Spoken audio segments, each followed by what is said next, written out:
let me just carry on. I'm going to feel inclined to upload this onto YouTube for educational purposes. So I hope I don't get any more aggro from these thieving toe rags called Google. And that's another chapter all on its own. But back to these dipsticks. My uncle and I sat down. He showed me one glorious book that was all in Italian. He asked me, can you read, can you translate it? He showed me a bunch of sort of artifacts and these things, old photos. And I wanted to actually engage with our history from all sort of directions. But from where he was, he told me the Turks came along, and that's how the Diberte sort of ended up swirling, becoming fully immersed in this newly formed culture of ours. But Islam and his disciples arrived, I think it was in 1680, sent by the Prophet himself, peace be upon him. And our Aksum king, King Nagash, allowed them to stay. Some of them remained, and Islam flourished, whilst others went back home, including one of, peace be upon him's, wives.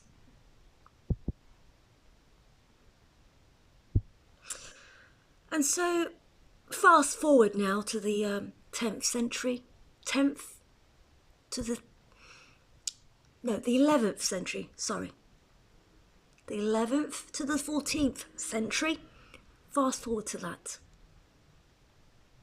We had our Dark Ages, whereby an Afa king, one of our tribes, one of our pluralistic tribes found in Ethiopia, Djibouti and Somalia. Okay. He came along and he tried to wipe out all the Christians. And fast forward a bit later, the same thing happened in reverse. I forget the king's name. Raz. I forget. I have to go back to my homeland and really write and record everything people say. All their accounts. I got all the accounts. I got it from the perspective of the artists, perspective of the anthropologists, perspective of the historians, perspective of the journalists, perspectives galore. Even from my uncle-in-law. Well, anyway, he broke it down to me and he said, because the Turks came along, we were sort of allied with them, because we were already Muslims, you see. By the 16th century, Islam had already sort of flourished. Remember, we had our 11th to 14th century warring, ideological warring, with Islam itself.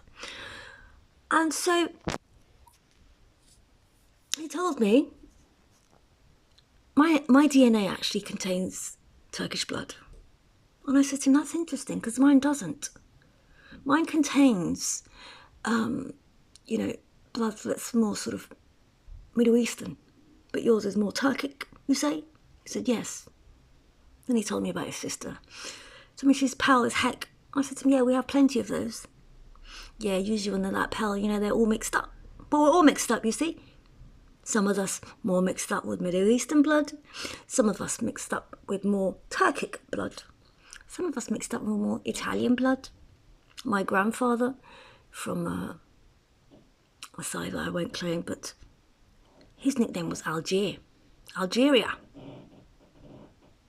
Because he looked like an Algerian. Which is in my blood also. So, where we've had deviations or any forms of separatism, shut the fuck up, you animal above any elements of separatism with regards to religion. Us Muslims and Christians in my nation state have always come together. When the Christians went on the attack against Muslims, the Commissioner of the Sports and Culture Commission, the head of it, told me that, you know what the Christians used to do? They used to go around and put necklaces with cross around their neighbours' necks and inform everybody in the neighbourhood that they are indeed Christian. Nobody tell anybody that they're Muslims, okay? We must protect them. That's how we got through all of our ideological wars. And now here we find ourselves again. After we've had 1,000 years of the Dark Ages, after we've reached an equilibrium whereby we have 46% Muslims and 48% Christians, and we live in peace and harmony. And we don't have any more of these problems anymore. And nor do we want to resurrect them. So I'm absolutely disgusted about what I'm witnessing here in the West. I was away for about 12 years.